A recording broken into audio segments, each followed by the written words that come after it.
السلام عليكم ومرحبا بكم في قناة نعمة. اليوم غنحاول نشارك معكم بعض الأثمنة ديال الخضرة. اليوم ديت معايا 100 درهم. هادشي اللي جبت لي ديال الخضرة، لان الخضرة غالية بزاف صراحة، كلشي غالي ما كاينش لا تحط عليه يدك. وغنحاول نشارك معكم بعض الأثمنة باش نشوفوا واش نفس المدن هكا.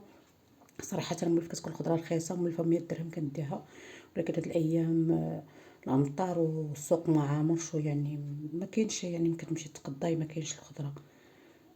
نتمنى الله يلطف بنا وان شاء الله من تحت الامطار الخير ان شاء الله تكون الايام المقبله ان شاء الله تكون الخضره رخيصه.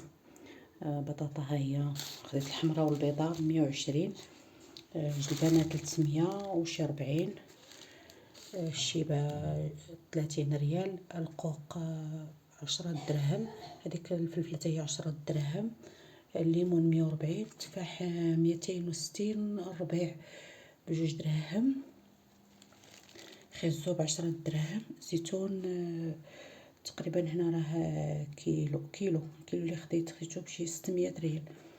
اللي خديت راه ما صورتش، راه خديت لكم واحد شويه حطيته لكم هنا، راه كيلو خديتو 600. البصله واصله 160. ونتمنى الله سبحانه وتعالى انه يرحمنا بزاف. الخضره يعني الخضره داكشي غادي نجيبها حتى النهار ديال الجمعه، لان صراحه كلشي غالي. دابا في هذا الوقت هذا من الافضل نستعملوا القطنيه، نحاولوا ندخلوها نهار القطنيه نهار الخضر، لان صراحه الغلاء في الخضره بزاف. يعني حاولوا لي غادي دائما كما كنصحكم كنقول لكم انا مثلا ملي غادي غنجيب اللي غنطيب. مثلا انا غادي كل نهار شنو غادي ندير، نهار كنت غندير نهار طاجين، راه غندير خيزو شي بطاطا شي جلبانه القوق. يعني الا ما كانش العائله كبيره، اما كانت العائله كبيره اكيد غتستعملي كميه كبيره من الخضر. ومن الافضل للانسان النهار يستعمل الخضره ونهار يستعمل القطنيه، هكا من الافضل.